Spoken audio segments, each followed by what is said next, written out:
Pagluluto ng malunggay soup. At ang malunggay, mga kabayan, ay napakasustansyang gulay at ito'y nagtataglay ng napakaraming antioxidant at mga vitamins and mineral. At bago tayo magluto, ito muna yung ating gagamiting sangkap. Itlog, kaunting rock salt, onions, at saka itong 3 butil na bawang o 3 cloves. At sasamahan din natin ng kaunting paminta. At bago tayo magsimula, ay atin munang huhugasan itong malunggay. Sa bagay, bagong ulan ngayon ay malinis ang malunggay pero huhugasan na rin natin. At ang ginagawa kong paghuhugas mga kabayan ay hindi ko muna hinihimay para mas lalong matanggal yung alikabok at yan ang huhugasan na buo. Yan. Yung nakakabit pa sa dahon. Para siya ay sumasama lahat at naipagpag natin, hindi yung nalutang lang pag hinimay. Yan. Pero ito naman ay malinis na at babagong tapos ng ulan, nahihugasan na rin yan.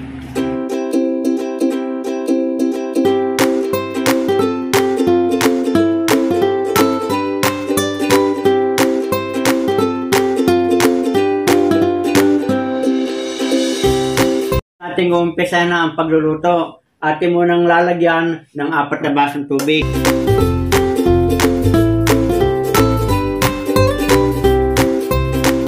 Atin ang ilalagay ang sibuyas at malapit na siyang kumulo. Maya-maya natin ilalagay ang bawang kapag malapit ng ahonin.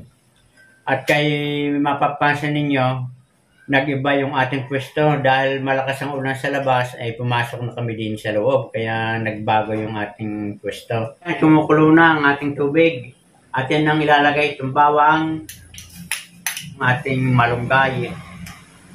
Malunggay leaves or moringa.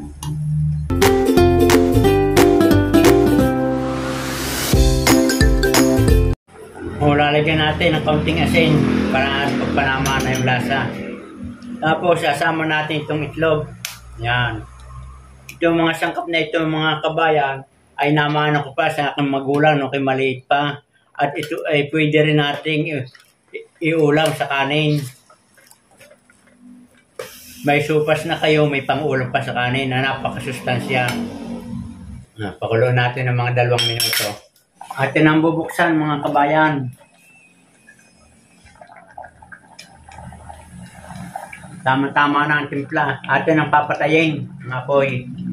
Kukuha na tayo ng ating malunggay soup. Napakasarap nito. Ito may halong itlog, sibuyas, at saka lalagyan din natin ng kaunting paminta. At ito ay napakasustansya mga kabayan. Ito'y napakatagal na namin ginagawa ang ganitong pamamaraan. Maliit pa ako sa elementary. Yan mga kabayan. Na atin ang naahon itong ating malunggay. Ready na ito for serve at napakasarap at ating titikman. Ayos na ayos mga kabayan ang lasa. Paramang panama. At alam nyo yung itong malunggay, ito ay sagana sa mga antibacterial, nagtataglay din ng antimicrobial, at ito ay nakakatulong sa kalusugan ng ating balat. At lahat ng sangkap ng puno nito, dahon, balat o ugat hanggang sa dahon ay napakalaki ng ambag sa ating kalusugan upang tayo ay matulungan na makaiwas sa mga iba't ibang uri ng karamdaman. At itong ugat ng malunggay, ayon sa aking mga ninuno, kung ikaw'y kukuha ng ugat ng malunggay sa gawing sinisikatan ng araw at ating itatapal sa mga nakagat ng mga makamandag na hayop katulad ng ahas, aso, pusa, yan ay nakakatulong upang gumaling at maalis yung rabies.